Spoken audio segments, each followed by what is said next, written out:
What's up, guys? Welcome back to the Team Solemn Circus live video. Today on the left side here, we have Mimighoul going up against the Kashtira Fire King deck on the right side here, operated by us. We are going to be winning the die roll here, it looks like, and we are going to be opting to go first. Before we dive in, don't forget to like, comment, subscribe to the channel a lot. We're on the road to 10K and you guys' support. We are going to be seeing in Game 1, the first action going to be a copy of, it looks like Pride of Prosperity there, going to be digging in. And we only need to dig in 3 cards in, because we do have those Ultimate Slayer targets in our deck. If you guys have not seen the deck profile, definitely check it out. It was posted yesterday. Pretty good. It did decently. I ended up getting top 8 at our locals. I would have been top 4, but we ended up playing the top 8 without time. If you guys want to see the POVs, definitely do that as well. It's going to be a POV. I believe it's going to be Wednesday's POV, so you guys are going to see like the live action experience of it. We do end up going for Skyburn there, and then we do activate a Pressured Planet, which is going to allow us to search for another one of the Kashtira monsters. Now, we are not playing Theosis in this deck, so Unicorn is not going to be a target for a 1-card combo to get us into the Fire King stuff, but with another copy of any Kashtira monster, we are going to be able to have the full combo there. So here we're going to go for the Fenrir because we only don't have another one there. And we do search for a fire, being the Arise Heart, or I should say the Rise Heart. Arise Heart is banned. We do the normal summon the Volcanics, activate the effect, destroying the free search that we end up getting for the fire monster, being the Rise Heart, which then can trigger, letting us add the Ponyx. Ponyx can activate the effect, summoning itself out because it sees something getting destroyed. Then we activate Sanctuary. Sanctuary, of course, gets to place the island onto the field, and then the island can destroy the Ponyx or the Volcanics to kind of continue the line here. So we're going to go with the effect, destroying from our hand here, the OG Garunix that we already had. Which is a bit of a misplay because we are going to forget that it has to summon out during the standby phase. So we do take a second to read that there. That definitely was a misplay. We should not have destroyed it. We should have at least summoned it back out, so it's no longer the same card. Here we're going to see the Garunix search, and then activate the effect, destroying the Arvada. Now Arvada is supposed to bring back out here the OG Garunix in the graveyard, but we're afraid of Nibiru at this time. So we end up going for the Sunlight Wolf. I do not know why I was afraid of Nib. Like, there's zero reason to be afraid of Nib. Like, we're going to be playing the Nib anyways, so we're going for this, which is going to allow us to add back. Yeah, I don't really know what I was doing. I definitely should have done the Arvada bring back out. I'm like, oh, that plays around Nib, but you can't play around Nib right now. Like, there's zero ways you can.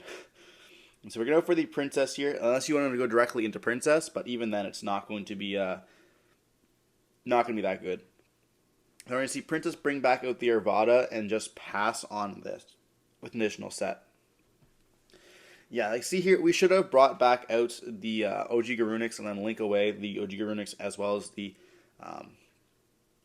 Princess for a copy of the Ambler Whale. And then we have Ambler Whale. Now, it doesn't have anything that good to summon out because, you know, what the worst case we can summon out is going to be a copy of the Sunlight Wolf. And then when we go up into an XYZ, you get to add back another card. But it's not going to be that crazy, unfortunately, but still kind of decent here. We're going to be seeing the OG Garunix summon itself back out, and then we have to negate it with the Arvada here, unless we want to lose our entire board. So we do opt to negate with the Arvada, destroying the Princess.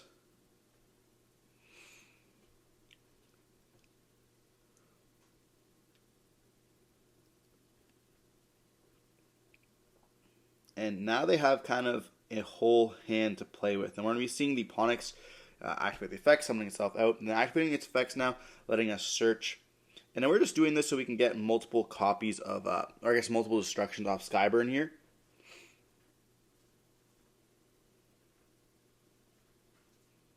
But yeah, so now we're going to be seeing them kind of continue. And it is Mimighoul. I think it's Mimighoul Purrely as well. So they're going to have lots of different search targets that they kind of activate there. If you guys have not seen the Mimighoul Purrely deck, it's actually extremely cool. I'm going to see if Todd can end up getting us a deck profile on the channel soon. Huge Dutch Todd, always a good sport. But yeah, he asks to read the Skyburn. We do let him read it. We know it's a face down card. You know, a lot of players are like, oh, it's just unknown knowledge. Why would I not set a Skyburn face down? If I didn't set Skyburn face down, then I'm just actually playing incorrectly. I should just lose that game regardless. So we're going to be seeing the Dragon going to be activating the effects to set it to our side of the field. And here we're like, oh, shit. There's nothing really we can do to prevent that. We probably should have, you know, made it so our board could not be given a Mimighoul monster, but oh well. We do decide to chain the Kieran here. And like we could have done this before they have to activate the Mimighoul monster. So we send out the Kieran and the Garunix will be able to trigger in the graveyard. But this also is alright because now we can Skyburn destroy the Kieran, which then you'll be able to activate the effects to bring back out. So we have like different interactions there, with Princess alongside the Sanctuary, which can destroy the whole entire field. So there is a little bit of lines there that definitely can help out quite a bit. We still have the Sanctuary right now, which can overlay and destroy, so there is that option as well. We hopefully want to use the Fenrir prior to all that kind of shenanigans, though. We're going to be seeing the Purrely spell going to be activated, Sleepy summoning from the deck, and this is when we're like, okay, we're playing against Purrely Mimighoul, not what I anticipated. We're going to be seeing Pure Lili activating its effects now, letting us search for a My Friend Purrely or the Trap card because they are playing both copies of it. We do see them search for My Friend, which is going to give them multiple different searches through the multiple turns. So when we're playing against this deck now, we have to think about like the card we kind of want to interact with here. So we have to be careful because we don't want to hit the field spell. We want to hit the field spell with the Skyburn. We want to hit that card now with the Skyburn, and we want to hit like any set rooms with Skyburn as well. So it's pretty important that we do kind of want to destroy a whole bunch of the stuff. They do go for a Relinquish Anima, and we are forced to go now up into the Garunix, and then we are going to be activating the Garunix effect, destroying everything, which is going to destroy the dragon, make it so we don't get to activate the effects of the dragon here. Now we do miss out on the copy of the Fenrir here, but that's going to be pretty fine here. We have a whole bunch of pops coming back out. We're going to see Garunix bring itself back out. We're going to be seeing the Arvada bring out and destroy. We have so much that we can do. We're bringing out the Ponix, which is going to destroy something else. Then we're going to be seeing the Garunix can activate its effects to send destroying from the deck. And we don't really have to destroy anything. There's actually zero reason to do any of this. But we just destroy to send a Kieran for zero reason. And then Kieran's going to bring out the Ulcanix and destroy the Ponix. Okay, now we're destroying the Ponix with the Ulcanix. Yeah, there's zero reason to destroy that second Kieran there. We would have gotten that on the kind of destruction of the whatever, on the Garunix. But that definitely is a misplay on our parts. We could have summoned back out the Ulcanix as well as the Kieran off the OG Garunix, or the XYZ Garunix, and then trigger the Ulcanix, destroying the Kieran, then summon out another body, and then destroy a card. So and get a search. So definitely was a misplay on our parts. We did not need to summon out those, did not need to activate the Garunix effect to destroy. That definitely was a huge misplay on our parts. Essentially losing a pop interaction that we could have had later on in that turn. As well as putting a Kieran in the graveyard, which we just definitely did not need to put there. We're going to be seeing the dragon being normal summoned, activating the effect, allowing them to search for a maker, and they do now play dungeon. And at this point, we are kind of forced to Skyburn, but we kind of just want to let them see what they end up searching here. So we're going to let them search now, which I think is, again, once a misplay. We have Ash in the hand, so for the maker, but we want to destroy the My Friend Purrely here, because the My Friend Purrely is going to get them so much recursion when it comes to the points. But we're going to be seeing armor summoned down to their side of the field, and I know they're going to be able to start popping our stuff with the XYZs. So and now, once again, we're kind of forced to have a Skyburn type moment. But looking back, I guess we have Princess as well, which can destroy to summon. So we have another interaction, destroying the dragon there, making them forced to have another level 1. I guess they have 2 unknowns in the hand, okay. So then we see them summon up the copy of the fairy. And once again, I'm like, okay, well, do I pop this or do I not pop it? What am I really worried about? I'm trying to keep them off the XYZ so they get additional search for the room. Because room in a simplified game state is quite difficult to kind of beat. Now we do have Island alongside a Kieran in the hand, so we are going to be continuing and playing regardless. But it is kind of difficult to end up beating the whole board, especially when they start getting the Purrely monsters. I have to remember that My Friend Purrely is still going to be in the hand, and they go for an Ensemble Nightingale, which is going to be time to go for a Zeus line here. And now we can't Skyburn it away, which is kind of important, that they are protecting their play's continuation here. So we are stuck in that case, where they have us in their quite literal dungeon. We're thinking here if we can play around it, or if we have to let them go just for a Zeus. dealing us that 800 damage. But we just go battle phase, take the 800, and forced to eat that Zeus now. Now it's fine because we do have the Sanctuary, or we have the Island in the hand alongside the Kieran. So we still have plays.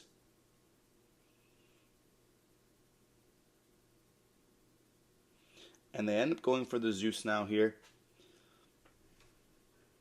Zeus will trigger, will chain the Skyburn, targeting everything. And they do chain the Room in the Graveyard to bounce back their dungeon to the hand, allowing them to essentially have follow-up for the next turn as well. Kind of exactly what we did with the Island and stuff like that, and have the Kieran search when we definitely did not need it. So we do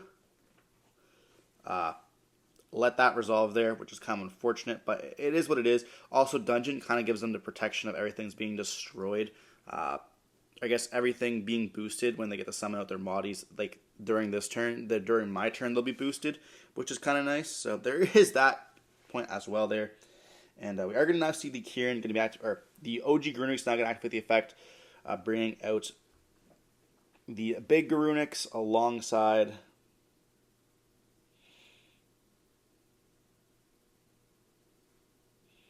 the Ponix there, and then they're going to both get destroyed.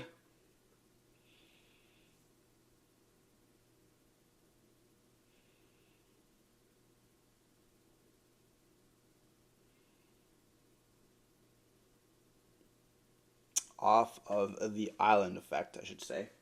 If anyone's wondering why they're getting destroyed, but they're off the Island because the Island's sent to the graveyard. It's going to be mandatory Chain Link 1, so bringing back monsters, then it's going to be Chain Link 2, and then we see a destruction there. So definitely a little bit of a misplay on our part. Like I mentioned earlier, the Ulcanic should have not activated the effect. It should have been summoned back out off that. Now, it wouldn't have made that much of a difference off of this, but we should have just popped the 2 level 1s while they had them on the field. Now, they're going to be able to activate the My Friend Purrely pretty safely by rolling 2 Delicious and a Happy. Now, this was a misplay on their part. We do talk about that in the POV, where they actually should have put 3 of the Happy, but because they ended up hitting Delicious here, which is the one they don't want to, because they have to have a monster on the field to kind of use. So definitely just a misplay there. We're going to go Delicious, send the Dungeon, which is going to be a free discard, but they realize they can't do it yet, so they have to activate the Maker first. And we're going to say that's fine to that, giving us either the option between an Archfiend and a Slime. So we have a 50-50 chance of hitting that Archfiend, which is a card we want to hit here. We also have a 50-50 chance of hitting that copy of Slime. So unfortunately, we get Slime. It does not matter, and this is going to punish us hugely. Up to the die roll, not really our fault, but still. Now they're going to summon out a Master, get a Slime back as a material, and then Master will be able to activate the effect, let them search for another Archfiend, and you guys can see how they're going pretty plus here off this one Maker.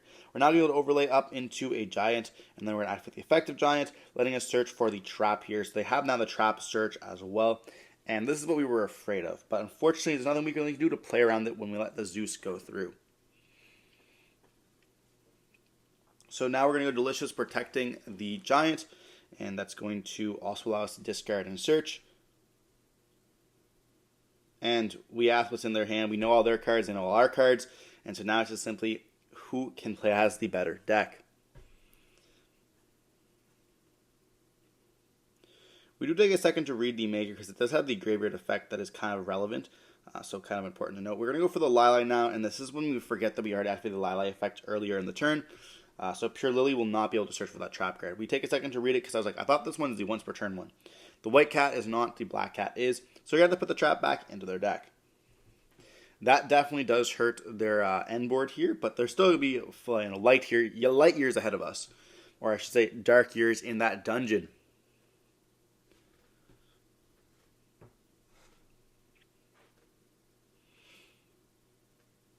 We're then going to go up into a Plump off the Purrely. I mean, this is still a very good end board. You have Plump, you have Giants, we also have My Friend Purrely being able to add back. Now we are going to destroy the whole entire field with that OG Garunix, which is people just continuously forget about that. That effect is so crazy. Being able to just destroy everything in their standby phase essentially makes it so that their board is going to be nullified, like whatever game state they kind of want to make.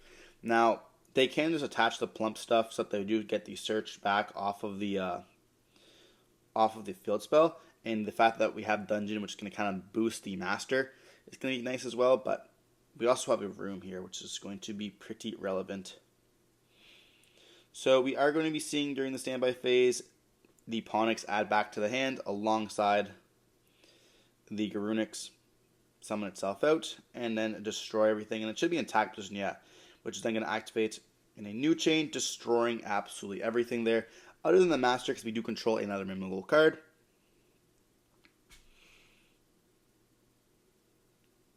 And we have the Kieran as well as the Island here. And they are going to go room, flipping everything, or flipping, giving us a face down monster so we can't get the normal summon. But they forget that we have the Island in the hand as well here. Now I think I drew into a Full Roast there. So there might have been a world where I actually just chained Full Roast in the draw phase to allow me to summon from my deck. And they do realize here that they made a misplay by not activating my friend Purrely to add back those 3 spells. I guess those 2 spells, but it is what it is. Like, we all end up making misplays. You know, we made one earlier there. We're going to be seeing the OG Garunix get flip face down there as well. And we do ask, like, once again, okay, so the Master's effect is to flip stuff face up when we summon. He goes, yeah. And so we try to summon out the dragon face up, but it was summoned this turn, so it cannot change its battle position other than by a card effect here. So it's kind of important to note as well. So we can't even normal summon there. And then we realize, oh yeah, we can't do that. But we do have the Island, which can then destroy the OG Garunix.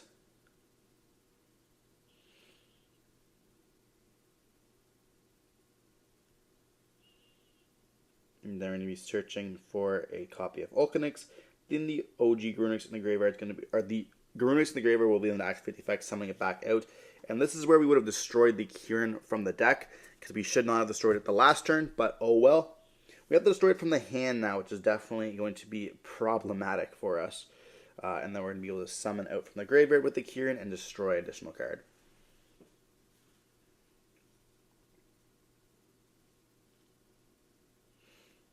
So we should summon out the Arvada and destroy the My Friend or the Dungeon.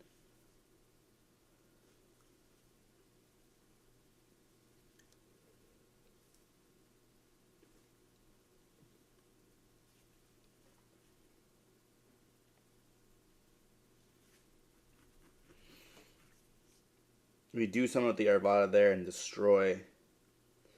We could also destroy the dragon, I suppose, to kind of, yeah, so we're going to destroy the dragon there, allowing us to now normal summon and not have to worry about it being flipped face up.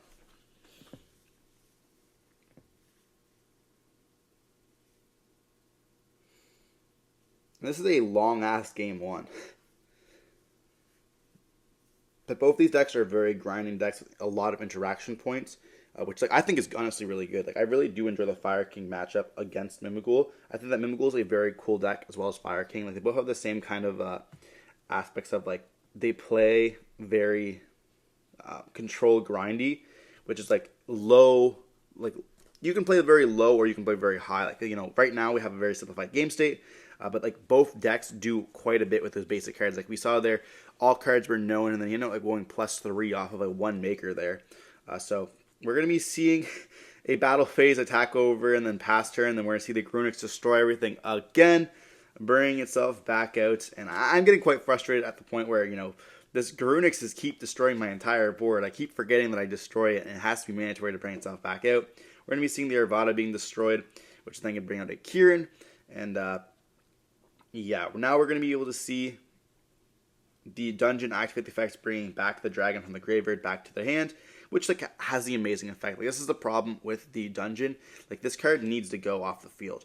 I can't keep letting him get back these cards every single turn, which is extremely problematic for us. But we're going to see My Friend activate now, paying 5, letting us reveal 3 Happy, I believe, and just adding a Happy to the hand.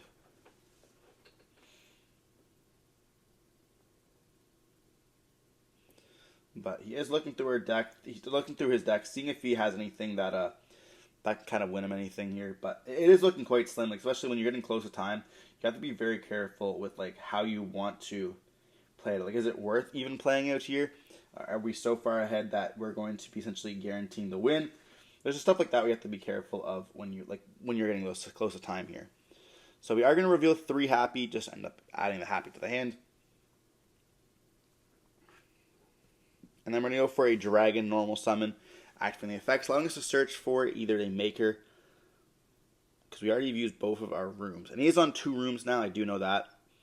So we kind of forced to go into the maker there, which is still a pretty good card, but I believe we already have used 2 of 3 Archfiends. Now we might even be on 2 Archfiends as well, with the Purrely cards kind of clogging up the deck a bit. It is a little bit, we have to cut down on some of those cards, especially because we can just add them back from the graveyard with the dungeon.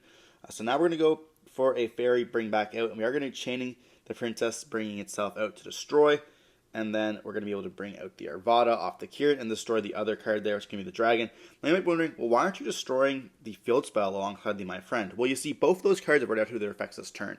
And chances are I'm going to be winning next turn, so I don't really care about the continuation of spells. I'm trying to be essentially making so that he doesn't have any bodies to go up into anything else. Kind of gave us the protection to win the game.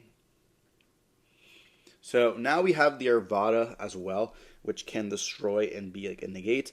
And we're going to let them resolve purely here, letting them hopefully whiff. Because, their deck is mostly Mimighoul cards. They have very few of these Purrely cards. And also allowing us to kind of see their deck there. We end up seeing like Thrust, which is pretty important. Because now we know they're playing Thrust in their deck. And so here they just admit defeat, realizing the game is kind of lost. If they would have had the Purrely spells added back to the hand, they could have definitely gone up with something else. If they had a second Plump, they could have gone for Plump, or gone for the Happy OTK, which definitely could have been an option. But here we see us veering very close to time, so they ended up opting to just scooping it up, taking us now to game number 2. They do have the ability to burn in the deck with the Giant Mimighoul card, allowing them to kind of do like 2,000 damage, I believe. Sometimes it can be even more if they want to pop multiple cards, but I think they can only give like 2 to 3 monsters face on our side of the field while also being able to get access to that Giant Mimighoul. So, 2,000-3,000 damage can definitely be enough to steal a game. We are going to be seeing, I believe it's 4 minutes in this match. I guess I say 3 minutes left on the video, but approximately 6 minutes left on the timer in real life.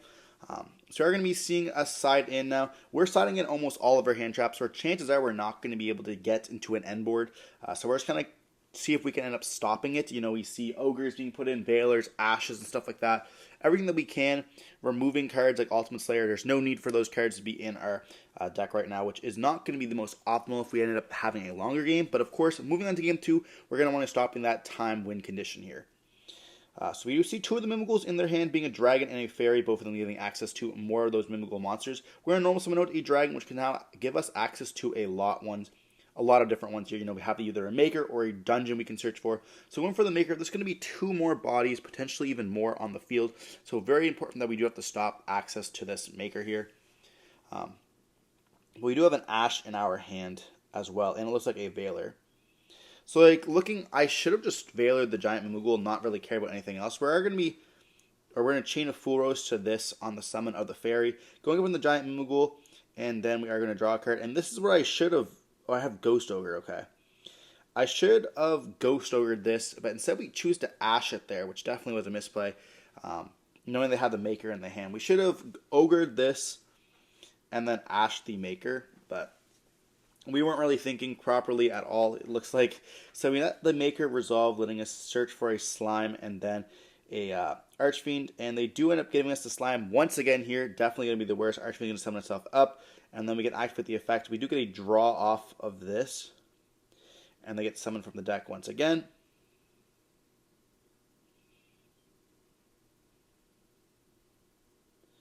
Now we get for the Master here. The Master is going to allow us to search for an armor. And they could have made a second Giant Mimighoul here if they wanted to. So it's not going to be that important that we didn't Ogre this here. But we should have just Ashed the Maker. And then we just made it so that we win essentially the game. Rather than here we can see a potential tie. Now they can just go for Giant Mimighoul Destruction. Burning us for 1,000. Which is going to now make us essentially tie for the match. But there definitely was lines where we could have just played a little bit better here. We're going to be seeing them destroy. Making us take 1,000. And then we're going to be seeing a Happy Memory, going to be discarding the Archfiend, letting them search their deck or summon from the deck here the Purrely. And then we do activate the effect of Purrely. We do chain Ghost Ogre to this. making it so that we just cannot rank up into a monster. We're going to be forced to kind of go in for a my friend, and they do see time get called here. We chain and Kieran destroying the Ponix just because we have crazy cards. Like, our combo is insane at this point. Like, we have so much we can do. Time does get called here. We have a Unicorn and a Raigeki, as well as 1-for-1 being the top deck. We would have seen Ponix being added back to the hand, and like, we had pretty much everything that we needed there to kind of go off into the combo. We would have been able to win that game, but unfortunately, time gets called, and we did lose. We should have ordered our hand traps a little bit more correctly, making so the giant Mimighoul could not activate the effect, as well as just stopping Maker altogether because we knew they end up searching it. But regardless, hope you enjoyed watching the video. Don't forget to like, comment, subscribe for more content like this. Stay safe. Peace.